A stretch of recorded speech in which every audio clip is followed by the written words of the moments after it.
Things are going up in price, making life difficult for families. Liz Truss came in as Prime Minister, promising to tackle the issue and get Britain moving again. She and her colleagues held a mini budget, which is a plan for how the government gets and spends its money. They promised to help lower the cost of energy and give tax cuts to people. But the plan came with problems.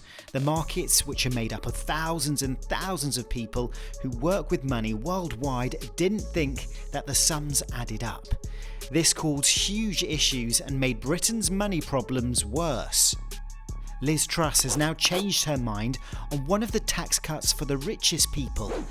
But her job now is to reassure everyone that the UK is on the right track. Well, thank you, Ricky, and hi, Sean. Thank you so much for coming on Newsround today. You're welcome. Loads of children have been in touch because they've got lots of questions about this cost of living crisis. I'm going to start with a question from Zach because he asks, how did the cost of living crisis start in the first place? Yeah, it's not a straightforward one because a lot of people are thinking energy bills at home right now, it must, it's all to do with that, but it's not actually. The prices of everything were going up even before this energy crisis that we've seen. So as we had the COVID lockdowns, lots of us right around the world weren't spending as much money as we were before. Then the lockdowns ended and people started going out. They started wanting to buy new cars, new clothes all at once. And when lots of people want to buy things all at the same time, that pushes prices up because lots of companies around the world couldn't get it to us as quickly as we wanted. So we saw price rises coming in after those COVID lockdowns ended. But then we had an energy crisis come about because of the war in Ukraine. We get so much energy from Russia, in particular, historically. Lots of countries around the world have relied on Russia for gas to warm their homes, for oil to make petrol for their cars.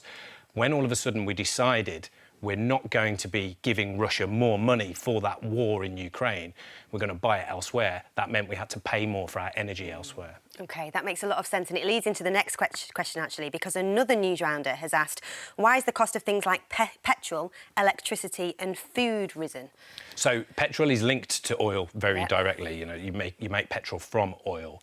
The price of oil has gone up because people are worried around the world that we might not have as much oil as we had before because Russia might not be providing it. So the price of oil went up. Bit of good news, the price of oil has come down recently as the sort of world sorts itself out where it gets its energy from. The price of oil has come down, so that's why you have seen the price of petrol in the last month or two come down a little bit. Electricity, very similar to gas. So if your energy bills at home are shooting up, it's because gas prices have shot up. And actually, we rely on gas to make electricity a lot of the time as well. We still do right now.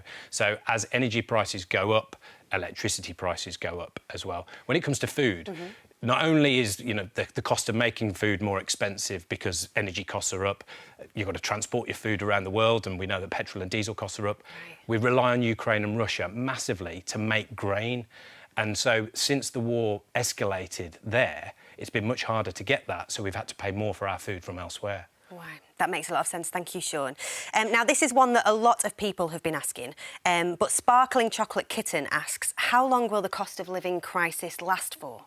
Yeah, unfortunately, it's not a question really anybody can answer, but there are some positive signs, at least, that food prices around the world aren't going up as quickly as they were before. So hopefully that will filter through at some point into our supermarket shop that we do each week. Petrol prices have come down a little bit. It's hoped that prices won't be going up the rate they are right now. I think a sausage roll at the minute costs you £1.15, whereas a year or so ago it would have been less than £1. Yes. That's how much the price has moved. But it's hoped that that won't happen again. So in a year or so's time, we won't keep seeing price rises of that amount. In the meantime, people's wages should be going up to try and make up the difference a bit more. You can afford a bit more. Yeah, exactly. OK, and just lastly, before you go, because we've got another one here, it says, is the government doing anything to help?